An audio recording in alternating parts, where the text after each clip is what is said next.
Hello प्यारे बच्चों, आज 11वीं इतिहास विषय का चैप्टर फर्स्ट का मैं आज से वो शुरू करना चाहता था, लेकिन फिर मैंने सोचा कि पहले बच्चों को बुक से इंट्रोड्यूस करा दूं, सिलेबस से इंट्रोड्यूस करा दूं। इसके लिए पहले मैंने ये आपको एक छोटा सा वीडियो बनाया जिससे आप अपने बुक से और बुक में चैप्टर से सिलेबस से आप परिचित हो सकें।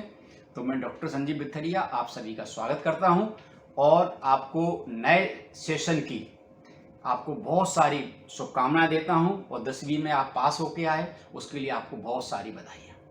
प्यारे बच्चों, मैंने वैसे 10वीं में वीडियो डाल दिया था आप लोगों के लिए। 10वीं पास करने के बाद आपको कौन से सब्जेक्ट का चयन करना है, तो आपको किन किन सावधानियों को ध्यान में रखना पड़ेगा, कौन कौन सी बातों को समझना चाहिए, ध्यान में रखना पड़ेगा। आप उस वीडियो को देखने के बाद मैं पूरा विश्वास से बता सकता हूं कि आप सब्जेक्ट चयन में आप बहुत अधिक कठिनाई महसूस नहीं करेंगे। और अगर आपको कोई कठिनाई है तो आप पुनः मेरा एक बार वीडियो देखें तो आपको सरलता महसूस होगी सब्जेक्ट चयन को लेकर। तो दूसरी बात, आपको पुनः इस बात की बधाई कि आपने आर्ट का चयन किया है, आपने आर्ट सब्जेक्ट का चयन किया। तो आर्ट सब्जेक्ट में मुख्यतः जो विषय चलते हैं प्यारे बच्चों वो हिस्ट्री है, ज्योग्राफी है, पॉलिटिकल साइंस है, इकोनॉमिक्स है। ये मुख्यतः, वैसे सोशोलॉजी भी कोई कोई ले लेते हैं, ये मुख्य सब्जेक्ट हैं। तो आप यहाँ पर हिस्ट्री की क्लासेस के माध्यम से हिस्ट्री सब्जेक्ट मेरे द्वारा पढ़ाया जाएगा। उसके लिए आपके सामने स्क्रीन पर ये बुक दिख रही है, आपको एक बुक यहाँ पर्टिकुलर इतिहास की पढ़ने को मिलेगी। इससे पहले अपन सोशल साइंस पढ़ते थे। सोशल साइंस में 3 बुकें, एक बुक के अंदर कई होते थे, उसमें हिस्ट्री का पार्ट भी होता था, ज्योग्राफी भी होती थी, नागरिक शास्त्र जिसको राजनीतिक शास्त्र कहते हैं वो भी होता था, अर्थशास्त्र भी होता था। लेकिन यहाँ आपको स्वतंत्र पुस्तकें पढ़ने को मिलेंगी। इतिहास की एक आप अपनी स्वतंत्र इंडिविजुअल पढ़ेंगे, ज्योग्राफी की भी अगर ली है तो ज्योग्राफी की पढ़ेंगे, पॉलिटिकल साइंस की लिए हो तो पॉलिटिकल साइंस की पढ़ेंगे, इकोनॉमिक्स लिए हो साथ में तो इकोनॉमिक्स की पढ़ेंगे। ये आपके सामने मैं इतिहास की बुक इसलिए लेके आया हूँ कि आप इसको समझ सकें, इसमें कौन कौन से सिलेबस हैं। चूंकि इसमें दूसरी बात आपको प्यारे बच्चों ये भी ध्यान रखना है कि अभी तक आप जो पिछली कक्षाओं में सोशल साइंस के माध्यम से जो पढ़ के आ रहे थे वो आप इंडियन हिस्ट्री मोस्टली पढ़ के आ रहे थे, चाहे वो मध्यकालीन इतिहास हो, चाहे वो आधुनिक हो, चाहे वो प्राचीन भारतीय हो, जैसे कि मौर्य साम्राज्य हो, मुगल साम्राज्य हो, दिल्ली सल्तनत हो, अंग्रेजों का आगमन हो, ऐसा पढ़ रहे थे। लेकिन इस हिस्ट्री में थोड़े से आपको सावधानियां बरतना पड़ेगी। थोड़ा सा ये कि आपको घबराना नहीं है, क्योंकि ये वर्ल्ड हिस्ट्री है। वर्ल्ड हिस्ट्री थोड़ा सा आपको टिपिकल लगेगी, समझ में दिक्कत आएगी। तो बहुत से बच्चे मानस बदल लेते हैं, अरे इतिहास समझ में नहीं आ रहा, ये कैसा है, मैं तो गलत फंस गया आर्ट का लेके। ऐसा नहीं है। पहले अगर आपने लिया है तो उस पर थोड़ा अडिग रहिए, उसको समझ दीजिए, इस बुक को समझिए। चूंकि इस दिक्कत यहाँ थोड़ी सी आपको वो मैं बता रहा हूं कि थोड़ी सी इस बुक के माध्यम से आपके साथ प्रॉब्लम ये हो सकती है कि इसमें आप वर्ल्ड हिस्ट्री पढ़ेंगे तो आपको थोड़े से अटपटे नाम लगेंगे, शहरों के नाम, सभ्यताओं के नाम ये थोड़े से लगेंगे। तो कोई बात नहीं, जब अपन पढ़ेंगे धीरे धीरे तो आपको थोड़ा सा अच्छा महसूस होने लगेगा, समझ में आने लगेगा, पर आपके अंदर एक कॉन्फिडेंस बिल्डअप हो जाएगा, डेवलप हो जाएगा, तो आप बहुत अच्छे से ऐसा कर पाएंगे। इसलिए प्यारे बच्चों, आप अपने निर्णय पर अड़िग रह के और आर्ट्स की पढ़ाई के लिए बिल्कुल आप तत्पर रहें, तैयार रहें। आर्ट्स कोई हल्का सब्जेक्ट नहीं है। आर्ट बहुत सारे लोग देते हैं तो उन्होंने मैथ नहीं लिया। आर्ट्स से ही सिविल सर्विसेज हों, चाहे और कोई कंपटीशन एग्जाम हो, बहुत सारे क्वेश्चन आते हैं। बड़े बड़े एग्जाम में तो लोग भले ही साइंस से या कॉमर्स से, अन्य सब्जेक्ट से पीजी यूजी करके आते हैं ना, उसके बाद वो आर्ट सब्जेक्ट से ही परीक्षा फाइट करते हैं। तो चूंकि आप अभी से करेंगे तो आप निश्चित सी बात है, आप उनसे बेहतर कर पाएंगे। इस कॉन्फिडेंस के साथ प्यारे बच्चों अपन बुक का परिचय लेते हैं।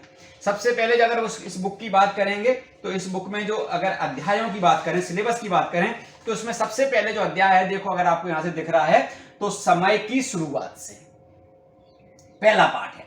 अब ये समय की शुरुआत से जहां से मानव सभ्यता का जन्म हुआ है, वहां से ये आपको आज से कितने लाख साल पहले पृथ्वी का जन्म हुआ, उस पर फिर कैसे मनुष्य का विकास हुआ, मनुष्य का विकास किन किन प्रजातियों से हुआ, स्पीसीज क्या है ना, इसमें होमो सेपियंस क्या है, ये बहुत सारे जो उसमें दिए गए हैं ना इस बुक में, ये बहुत सारी चीजें दी गई हैं इसमें। प्राइमेट क्या होते हैं, है ना, होमोनाइड बंदरों की प्रजाति है। उसके बाद और मानव डेवलप हुआ। पहले वो मानव भी चौपाया था, 4 पाए चलने वाला, फिर वो बेटा धीरे धीरे उसने उसमें 2 हाथों को हमने वो फ्री किया, फिर वो धीरे धीरे और तन के आने लगा, तो उसके इसके साथ साथ बुद्धि का विकास भी होने लगा, उसका विजन दृष्टि भी उसकी दूर तक जाने लगी, तो वो और अच्छे सोचने लगा। इस सारी चीजों का जो आपको पढ़ना है वो इस अध्याय में पूरा बहुत विस्तृत और बहुत ही क्रमिक अच्छा दिया गया है। देखो इसमें दिए गए हाथ का कैसे प्रयोग करना शुरू किया, आंख का आविष्कार कब हुआ, इस खोपड़ियों के माध्यम से बताया गया कि मानव का क्या कहते हैं बुद्धि का कैसे स्तर मानव का धीरे धीरे बढ़ता चला गया। इस पूरे बुक पहला जो अध्याय है, इस पूरे पहले अध्याय में आपको यही समझाया गया है, और इसका नाम ही चूंकि मैंने बताया क्या है, उसका पहले का नाम समय की शुरुआत से। इसके बाद समय की शुरुआत में आखिरी तक आपको लाएंगे कैसे मानव ने धीरे धीरे कॉलोनियों को, मतलब इस सभ्यताओं को बसाना शुरू कर दी, चाहे वो मेसोपोटामिया सभ्यता हो, है ना, चाहे वो मिस्र की सभ्यता हो, चाहे वो इंडस हड़प्पा सभ्यता हो। इसके बाद दूसरा पार्ट आएगा, वो आएगा लेखन कला और शहरी जीवन। जब इसके बाद क्या हो जाएगा, मनुष्य डेवलप हो जाएगा, मनुष्य स्थायी रहने लगेगा, बस्तियां बसाने लगेगा, खेती करने लगेगा, तो धीरे धीरे वो ग्रामों से धीरे धीरे और जब कल्चर्ड होगा तो वो नगरीय जीवन की ओर आके वो आगे कदम बढ़ा देगा, और फिर उसके बाद बहुत सारे शहरों का इसमें प्रादुर्भाव, शहरी सभ्यताओं का, लेखन कला, है ना, मिस्र सभ्यता की कहीं कीलाकार लिपि मिलेगी, कहीं आपको चित्रात्मक लिपि मिलेगी, बहुत सी लिपियों को तो बेटा पढ़ा जा चुका है, दुर्भाग्य बहुत सारी लिपियों को नहीं पढ़ा जा चुका है, उसमें हड़प्पा सभ्यता की लिपि जो अभी तक नहीं पढ़ी गई है, तो इसमें सारी मेसोपोटामिया के शहरीकरण, इसमें मोहर, ये सारी चीजें आपको एक लेआउट भी दिया गया सभ्यताओं का जिनका हुआ है, ये पूरा ये नंबर।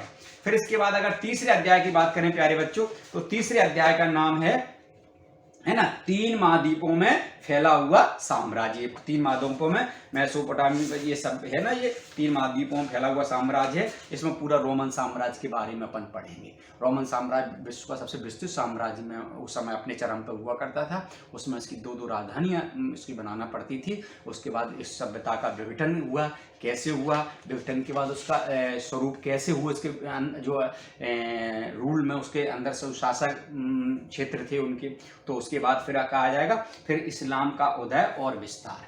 ये नया अध्याय के रूप में आपके सामने आएगा। 3 महाद्वीपों के बाद इस्लाम धर्म का जो प्रादुर्भाव हुआ है, उदय हुआ है, वो कैसे हुआ, उसका प्रसार कैसे कैसे हुआ, उसके सिद्धांत कौन थे, और उसके बाद फिर यायावर साम्राज्य आ जाएगा, जिसमें मंगोल वगैरह जो है, याया मतलब खाना बदोश, एक जगह जब रुकते हैं जहाँ उनकी भौतिक संसाधन समाप्त हो जाते हैं, फिर वो भौतिक संसाधन की खोज में आगे निकल पड़ते हैं। ऐसा जो साम्राज्य है, ऐसे जो थे वो यायावर साम्राज्य थे। इसके बाद 3 वर्ग में इसमें आप उनको पढ़ेंगे, खास करके इसमें सामंती व्यवस्था जो यूरोप में रही है, ये एक प्रशासन का एक महत्वपूर्ण अंग रहा, मध्यकाल की यूरोप की एक पहचान रही है। इसमें 3 वर्ग हुआ करते थे। पहला वर्ग होता था, उसको अभिजात वर्ग बोलते थे या कुलीन वर्ग बोलते थे, जिसमें राजा उसके परिवार संबंधित लोग आते थे।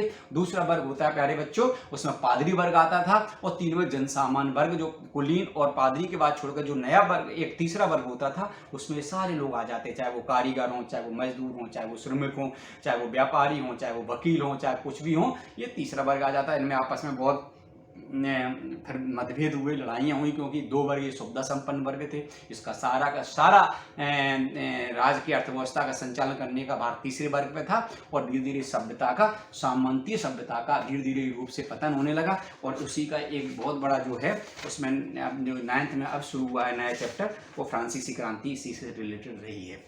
इसके बाद माय डियर स्टूडेंट्स, बदलती हुई सांस्कृतिक परंपराएं, ये भी बहुत इंपॉर्टेंट जो है चैप्टर है। बदलती हुई सांस्कृतिक परंपराओं से यहाँ पर जो है, ये बदलती हुई सांस्कृतिक परंपरा, जो इटली का नगर का पुनरुत्थान वगैरह हुआ, एक तरीके से देखा जाए तो रिनेंस पुनर्जागरण काल की घटनाओं से संबंधित है ये।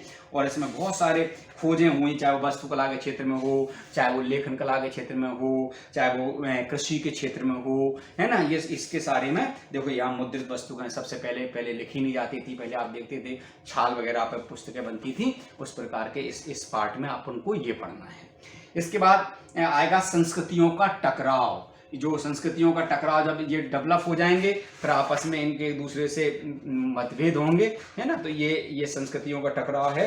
इनका सभ्यता का एज़टेक लोग वगैरह इसमें उपनिवेश खास करके इसमें आ जाएंगे, कि धीरे धीरे दूसरे राज्यों पर अधिकार करने का इसमें प्रयास किया जाएगा। ये आ जाएगा। इसके बाद फिर वेरी इंपॉर्टेंट चैप्टर आ जाएंगे आपको, औद्योगिक क्रांति। औद्योगिक क्रांति से यहाँ संबंधित है कि जब कृषि क्रांति होगी यूरोप में, तो कृषि क्रांति के साथ साथ क्या हो जाएगा, औद्योगिक क्रांति शुरू होगी। औद्योग जब बहुत ज्यादा बम्पर उत्पादन होगा, औद्योगिक क्रांति, और औद्योगिक क्रांति से प्यारे बच्चों उपनिवेशवाद का जन्म हुआ। जब क्योंकि बम्पर उत्पादन हुआ, पहले उन्होंने अपने देश में अपने पड़ोसी देशों में बेचने का काम शुरू किया। जब उससे ज्यादा हो जाएगा तो फिर उन्होंने नए नए व्यापार केंद्र तलाशने की कोशिश की, और उस व्यापारिक केंद्र पर अपना आधिपत्य का क्रम चल पड़ा, खास करके इंग्लैंड, फ्रांस, इटली, है ना, आपका ये पुर्तगाल, ये यूरोपीय देश थे, वो इसके बाद शुरू हो जाएगा। और फिर जो अगला चैप्टर आएगा माय डियर स्टूडेंट्स, वो अगला चैप्टर जो इसमें है वो आपको बताऊं मैं, ये आएगा संस्कृत औद्योगिक क्रांति के बाद मूल निवासियों का विस्थापन, और 10वां पार्ट रहेगा आधुनिकीकरण के रास्ते। ये सारे अपन को चैप्टर विषय, इसमें चैप्टर का नाम है विषय दिया गया है, विषय 1 से लेके और विषय 11 तक अपन को इसमें सारे जो पाठों को पढ़ना है।